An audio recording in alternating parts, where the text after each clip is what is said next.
night that the sport ender happened. Like, if you're a racing fan, you'd get it. Like, if you watch IndyCar, NASCAR, Formula One, any of that, like, a sport ender is like a horrific wreck where a bunch of people die and then that has to end the sport, or the sport takes a break for a long while and then comes back after new safety regulation. I don't know, something like that.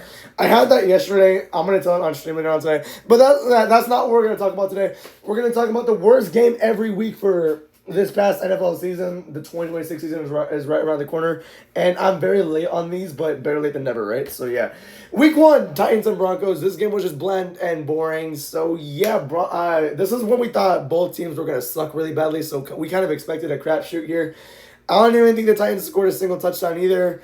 Yeah, this game was just flat out boring. It was an ugly game too. The Broncos are on this more than once, so be prepared for that one.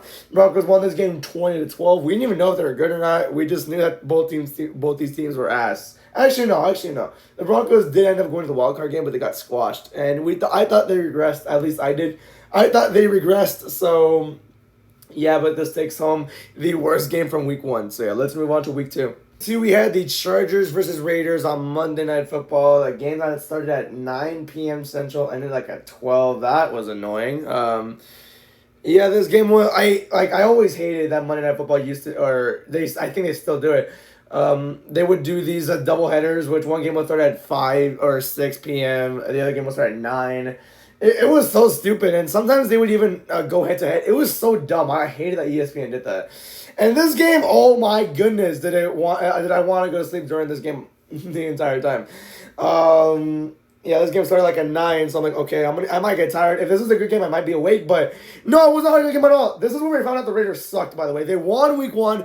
I thought they were a decent team. The Chargers, I thought they were a decent team too, so I thought this would be a decent game. Hell to the no. Geno Smith was asinine in this game. Raiders struggled to even move the ball. The offense was terrible.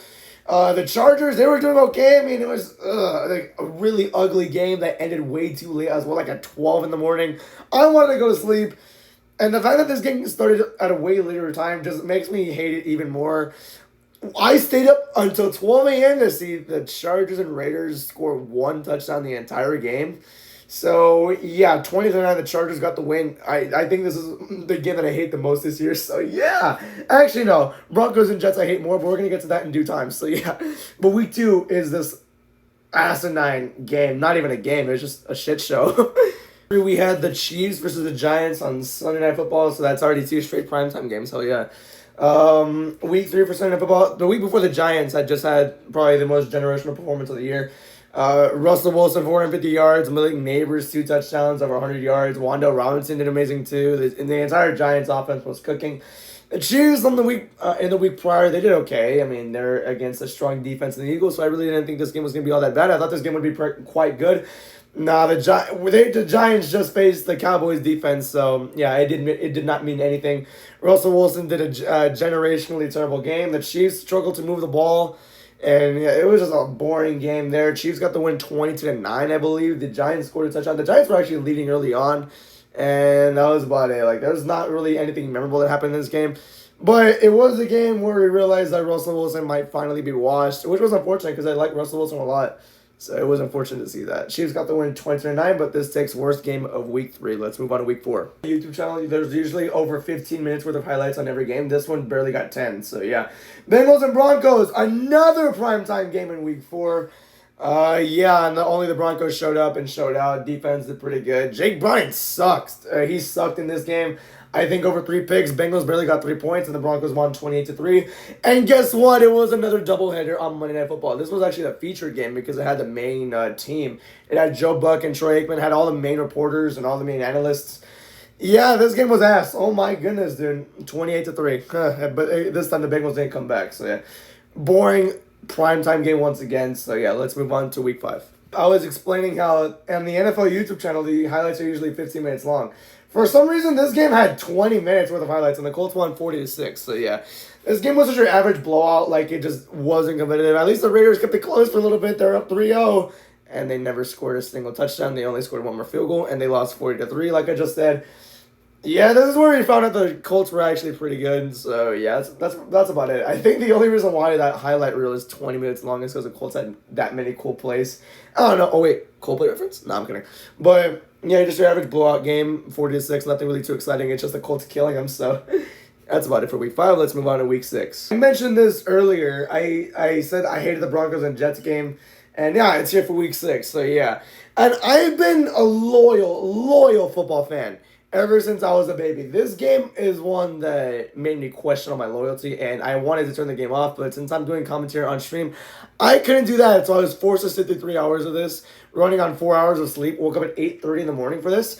For the Broncos to put up 13 and the Jets to put 11 on the international stage. International games are always terrible, but yeah, there's always that one international game that does really well, and everything else sucks. This one, it was flat, just terrible, dude. Aaron Glenn's coaching was at its low. It was at a horrible low in this game. They got a cool safety, I guess. That was their one highlight of the entire game, but that was pretty much about it. Defense for the Broncos was good, but the offense was horrible. And like I said, Aaron Glenn's play calling was ass in this game too. Like trash versus trash, but the Broncos were actually good, so I'll say that. But this game was just insufferable to get through. So yeah. Well, next in the next week you had another international game which was terrible. I'll take you to that one right now. International game, you got Rams versus Jaguars. This one taking place in Wembley Stadium. Ugh. I thought this game was going to be good. That was my big mistake right there. The Jaguars the week prior had beat the Chiefs 31-28 in a very fun game. This game sucked ass, dude. What the hell was this? The Rams just dog walked them and that was it. They won 35-7 and yeah, that was it. It was such a low energy at Wembley Stadium too. It just looked so dull. And the Jaguars being home team there, they just got squashed in front of their second home. It was just, it was terrible. Rams got to win 35-7, and yeah. I don't even know why. This game also questioned my loyalty for NF for football.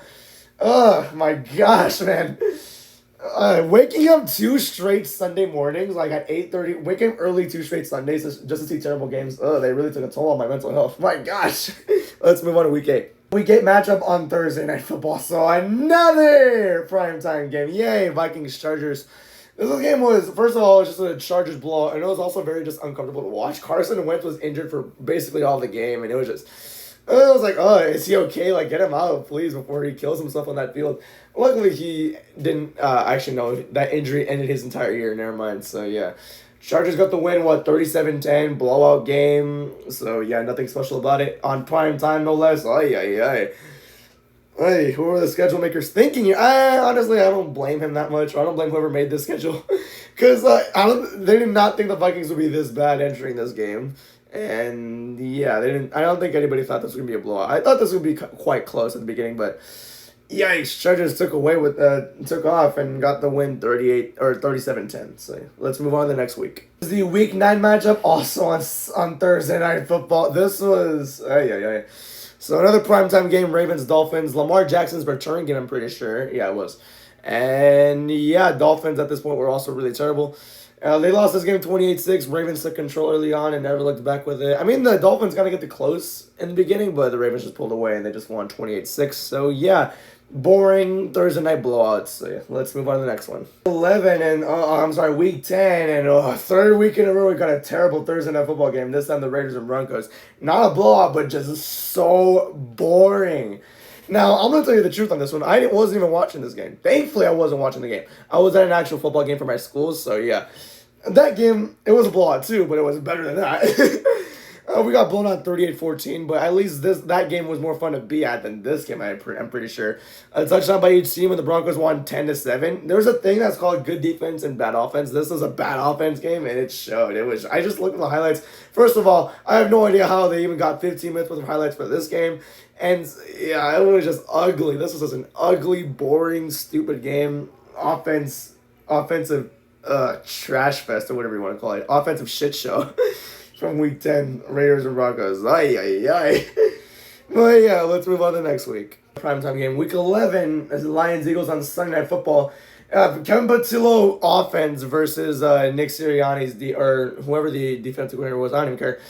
Nick Sirianni or whatever defense versus and a Kevin Patullo offense just makes for creative football. This game was boring. Eagles defense really stopped the Lions, who were struggling at this point as well, and Kevin Patullo's offense could not move the damn ball at all.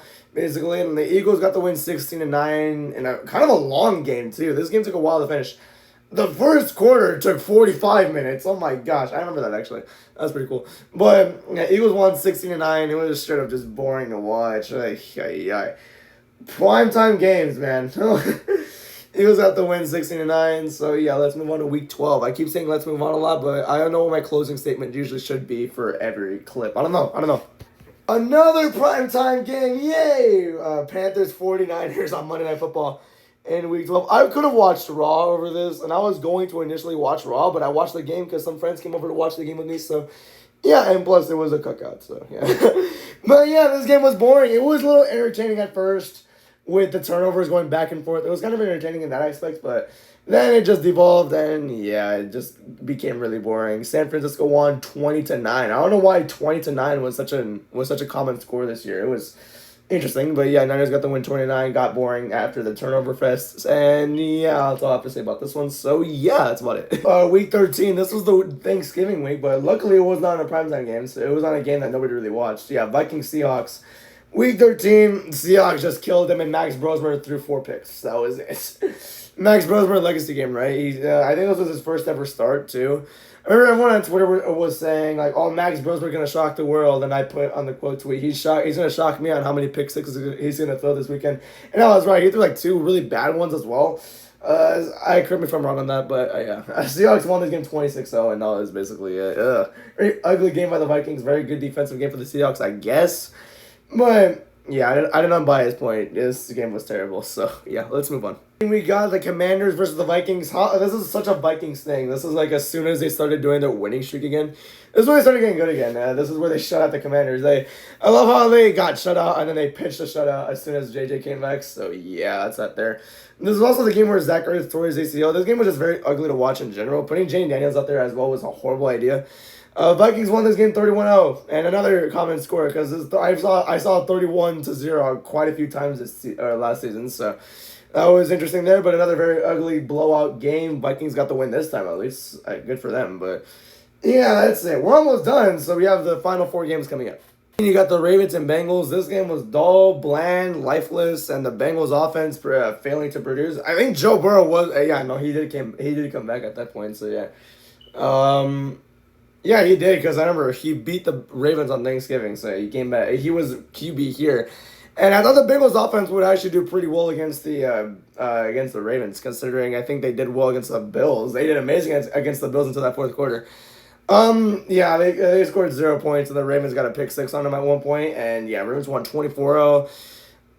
I said all I needed to say in the beginning of this clip: dull, bland, lifeless, whatever synonyms that come with it, and yeah, that's about it for this one. So, yeah, final 3 coming up. You got the Vikings versus the Giants. This one was on the Sunday afternoon slot, so yeah, that's what it. Giants had like a mini comeback, but this game was just an ugly, ugly game. It was just rough to watch at some point, at some points as well. Like I said, mini comeback, and it made things a little bit interesting. But the Vikings ended up getting a 16-13 win, so. That's about it there. Yeah, Vikings were just not fun to watch last season. Oh my gosh, dude. Yeah, they were winning by this point, but they were just ugly to watch the entire year. My goodness, yeah. We're down to our last 2, so let's keep going. 17 Steelers and Browns. I had the unfortunate pleasure or displeasure of streaming this game on my Twitch, or not streaming it, but like doing commentary for this game. Boring, or not just boring. I mean, it became a weather game at some late in the latter half, but I thought that would make things more fun to watch. Instead, it just made things more stupid and just flat out boring. And I'm fully convinced the Steelers just did not care about losing this game, and all they really cared about for this game was not letting Myles Garrett get the sack record against Pittsburgh. Like, they would legit lose the division lead to the Ravens. They would legit do that than let Myles Garrett get 1 sack on him. That's what they were doing this entire game. They're just trying to protect Aaron as much as they could. And when Aaron was running while getting pressured, it was just terrible. Like, it was so inaccurate as well. It was just annoying. I think Shedeur didn't even do that great either. The Browns won by defense. They won like 13-9, I'm pretty sure. I don't even know. Yeah, boring, lifeless game once again. So yeah, we're down next to the worst game of Week 18, the last one. So let's keep it up. The rain game in Week 18, Panthers and Buccaneers. If the the Panthers won, they win the division. If the Bucks won, they're gonna have to wait for the Falcons to win. I don't know why this was put on ESPN. Honestly, I kind of get why, because it's like a kind of a high stakes game. But this game was terrible, really. I mean, terrible way to end this season for the NFC South. Neither team at this point, because I did not think the Panthers would do that good in the wild card game. But like during this game, like I was like, wow, how are these two gonna fight for a playoff spot? Like, damn, if the Bucks win, they already have a terrible offense heading into this game. If the Panthers win, they can't even score right. So yeah, Bucks have to win like 16-14. It might have seemed closer, and it might have seemed like a defensive game, but just dude, they were just struggling to move the ball at all. It was just like a really awkward and kind of a boring game to watch, I would say. Yeah, Bucks have to win. You would think that'll put them in the playoffs. No, they got bested by the Atlanta fucking Falcons, and the Panthers got in the playoffs. So yeah, this game never really mattered at all. So yeah, I had the unfortunate displeasure to stream this game as well. My goodness, dude, I was subjecting myself to boredom this year. My gosh. But that's it for this one, everybody. I hope you enjoyed the video. Although now that I think about it, I think I did terrible in this video again. So, yeah, I'm very sorry if you had to sit through this. But yeah, this is my 18 worst games every week of the. I don't even know, worst game every single week of last season. So yeah, that's that there. That's gonna be it for this one. Thank you for watching, and yeah, I hope you have a good day. And I hope you have a good next 30 minutes, because this 30 minutes I took filming this, I kind of feel like I did terrible, but I want to put this out anyways because, yeah, that's what I do, I guess. Goodbye.